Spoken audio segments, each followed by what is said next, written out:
Namaskar. I am Professor Dipali Bhatnagar and today I am here to introduce you to the world of digital marketing. But before we dive deep into this market, I would like to brief you with certain very interesting statistics that have been collected just in order to bring more interest into the topic. So here we go. Global digital marketing to reach $786.2 billion by 2026. 75% of the marketers claim that they have built business trust with digital marketing. 49% of the businesses say that digital marketing gets them the best return on interest. Successful brands in US and UK spend 21% of the budget in digital marketing. In the year 2021 and 22, 63.2% of the business highly rely on visual content. Designs and visual content is the biggest challenge for 23.7% of the marketers. 60% of the people purchase things after reading blog posts about it. So, having said all these facts and statistics about digital marketing, I hope you are in a position to realize the extent to which how digital marketing is hitting the market and how essential it has become for a marketer to understand. Now, if a marketer is using these tools, how would he do that? Obviously, he requires workforce or trained people who are good into these tools. So that means a high amount of job opportunities and a great potential lies into this market.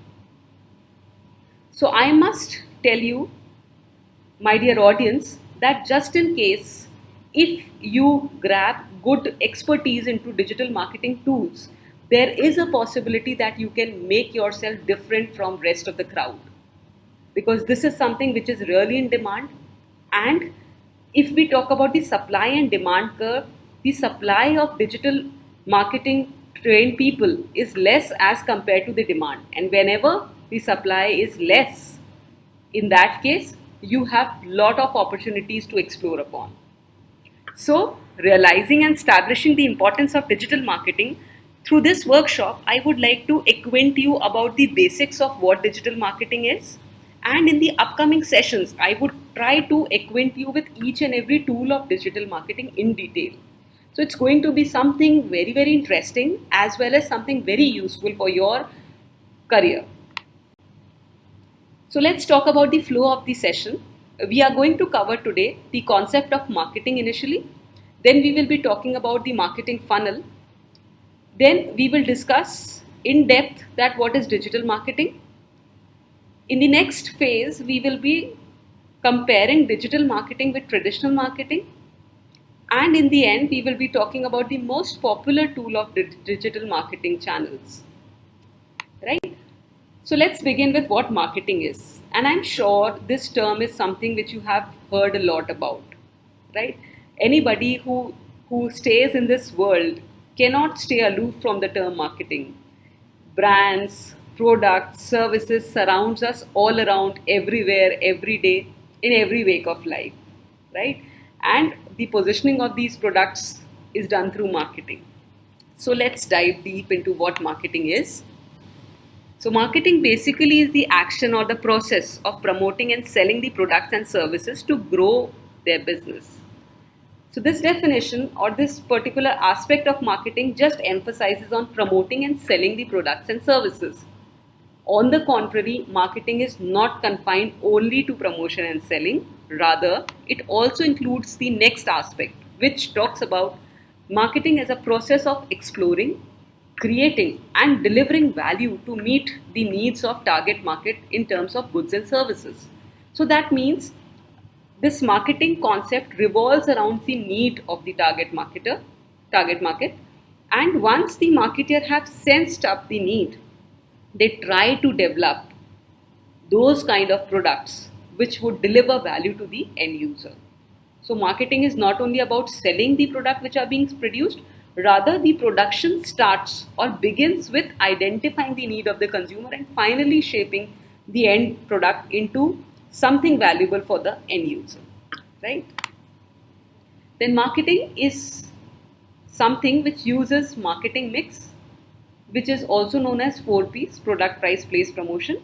Here, I would also like to mention on record that initially marketing mix was considered with these 4Ps: product, price, place, promotion, and it is nothing much, but it is the strategies that a marketer make. It is kind of a tool which helps in formulating strategies in order to promote your product or in order to excel into the market, right? But with the passage of time, as we move from product related economy to a service related economy, that means more services developed, more services were being consumed by people. So, as that services market matured, there was extension into these 4Ps. So, there were 3 more Ps added to these 4Ps, and totally they became 7Ps. So, those extra 3Ps specifically refer to the services, and they are physical evidence, process, and people. So when we talk about the services as such, these 3Ps makes a lot of difference apart from the 4Ps which already existed, right? And now moving further, we will be talking more about digital marketing only. So in digital marketing, things are service based. So you will be laying emphasis more on those 3Ps in digital marketing as well. Talking about very important concept, that is marketing funnel, which is kind of the skeleton or basis of any kind of marketing function. And what does this marketing funnel signifies? It just shows the journey of the consumer, that how he cascades or how he moves down from one level to another based on the stimuli that are given by the marketeers, right? So you can see on the screen that there is a funnel which is upside down, and the area of the funnel is bigger at the in the front, and it narrows down as we moves down, right? So the first level or the first basket or first step that we are seeing in this slide is about awareness, and it also calls upon for lead generation. So for example, if there is a company who is interested in launching a new product into the market, right? So maybe some health drink or some juice or maybe a protein powder, something related to health, right? So in that case, in order to make people aware about the existence of the product, you have to do a lot of promotion. You have to, somehow enhance the visibility of your product, right? So, for example, if I have manufactured a natural protein powder, and I want to spread this awareness amongst people that you may switch on to this thing, some which is very healthy, which is also natural, and which is protein oriented powder, which is required for people who work out, who go to gym, right? So at the first level, I would like to create awareness about people, and that is also called the lead generation stage, because here the marketer is trying to get closer to the targeted audience, and he's trying to generate leads. Now once if a person becomes aware about existence of that product, he gradually develops interest into the product, right? So maybe if I am a gym freak, if I am a person who work out regularly, and I am in a bare need of taking protein every day, and I have been consuming protein through different protein powders that are available in the market. But I was not aware that there is also a protein powder which is naturally made. I mean, which is based on natural extracts. So no chemicals, no other things are added into it. So once I become aware about existence of such a product, I would definitely develop interest into it, because I feel that it is much more healthier.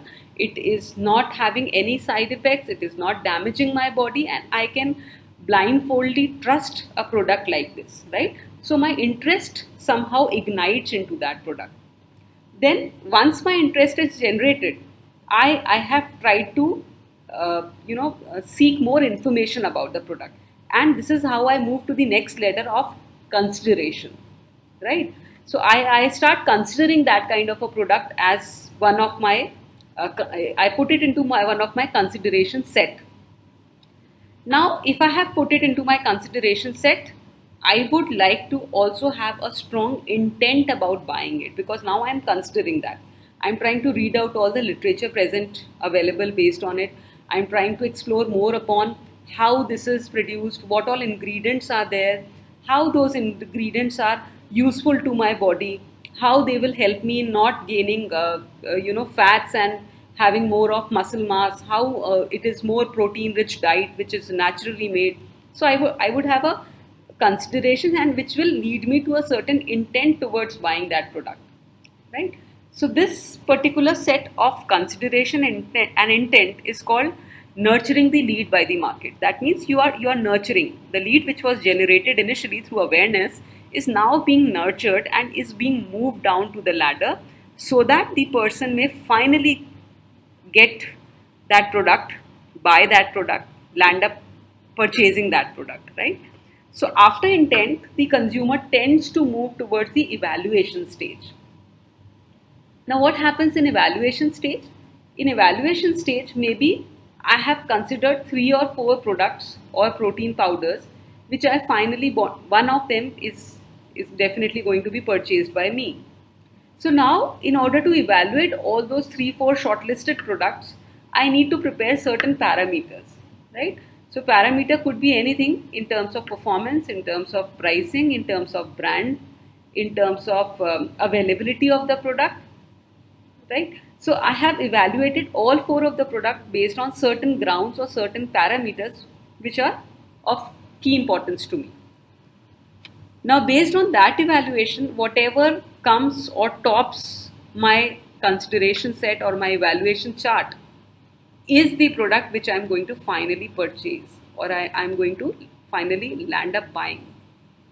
So this is how a consumer moves through different layers of the funnel with the passage of time, and he takes very informed, very conscious decision before buying a particular product. And especially when I talk about products which are related to his health, he's even more conscious, because it is not a FMCG product, it is something which is going to impact his health, and he's spending pretty much good amount in order to improve his health. So definitely he will move through all the levels and then finally purchase a product. Now, it is very essential for a marketer to understand that how marketing funnel functions and how you are introducing different things to different people. Now, this funnel remains same or intact when we talk about digital marketing also. So let's translate this marketing funnel into digital marketing. But before that, we would understand that what digital marketing is and what the concept says. So when I talk about this interesting fact of digital marketing, I would like to bring different dimensions of digital marketing in front of you. So digital marketing involves marketing to consumers through digital channels, which includes websites, mobile devices, social media platforms, affiliate marketing, email marketing, and several other forms. Now, digital marketing involves some of the same principles of traditional marketing, but it is often considered as an additional way for companies to approach consumers and to understand their behavior. Why it is additional approach? Because it is laying its foundation on the traditional marketing concept only, like we've studied the marketing funnel in the previous slide. So digital marketing also lays its concepts based on that, but with the help of AI, with the help of different new technology, it is excelling the chart. It is getting much better than traditional form of marketing, because it is able to connect in a much better manner with the consumer. It is able to understand their behavior very meticulously, which traditional marketing was not able to do.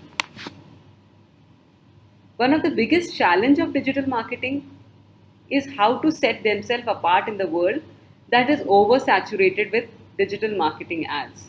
So now, if we have considered the fact that digital marketing is growing day by day, marketeers do not have any other resolve rather than to switch on to digital marketing in order to promote their product. So with those facts coming into the picture, we have also found that it is a oversaturated market by now. If you open up Google, if you open up Yahoo page, or if you surf anything, or if you open any of your social media handles, once you have clicked something, you will have ample of products from different brands popping up into your window and giving their ads, right? So it becomes really difficult for the consumer to understand that which one is good, which one he should buy, and which he should not buy.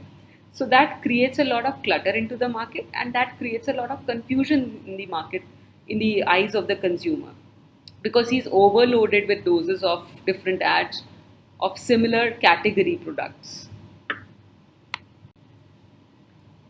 So based on that, let's compare the digital marketing with traditional marketing. So right on the top, on right side, you can see there is a consumer, one standing next to the newsstand, and the other one is looking at a computer which is coming up with Wi-Fi, Facebook, and several other digital signals. Right? So that gives a glimpse of how monotonous the traditional form of marketing is, and how interesting and exciting digital marketing have become. So if I talk about traditional marketing, it was very expensive, first of all, because you have to physically print the ad, or maybe take a radio channel, you have to broadcast your ad on TV. So all these forms of traditional marketing fetched you a lot of cost. On the contrary, digital marketing is very cost effective. Even a small and medium enterprise can also afford doing digital marketing. So that is very cost effective. Secondly, traditional marketing just gives you the one-way communication approach. On the contrary, in digital marketing, you can always follow a two-way communication. So that brings you closer to the client, closer to the consumer, because there are chat booths, there are pop-up windows wherein he can write his reviews, blog it, Twitter it, tweet it, that ways. Thirdly, traditional form of marketing had several channels like advertisement on TV, radio, newspaper, magazine, etc. Whereas the channels of digital marketing are search engines, social media platforms, emails, blogs, etc. Similarly, if I talk in terms of reachability of the marketer to the audience, so in case of traditional marketing, the reachability was very limited to the audience. On the contrary, through digital marketing, you can reach out to a large number of audience at a very lower price. Similarly, if I talk about traditional marketing, it cannot micro segment the audience depending on their factors of interest like their behavior, age, etc. So that segmentation or maybe micro segmentation opportunity was not possible in traditional marketing, which very much exists in digital marketing. Because here you can, with the help of AI, you can sense out the behavior of consumer, you can sense out his likes and dislikes, and you can send personalized and customized message to the audience depending upon their choice set, right? So that closeness to the consumer is possible only through digital marketing, and which definitely yields a better result. Coming to the last portion and the most interesting, most important portion of today's workshop is about the most popular digital marketing channels or tools, you can say. So though there are many tools available, but I have tried to gauge or capture the most impactful of all. And top of all is social media. So we have tools like social media, search engine optimization, affiliate marketing, PPC or pay-per-click, visual design tools, email automation, and content curation. These are the several tools which are available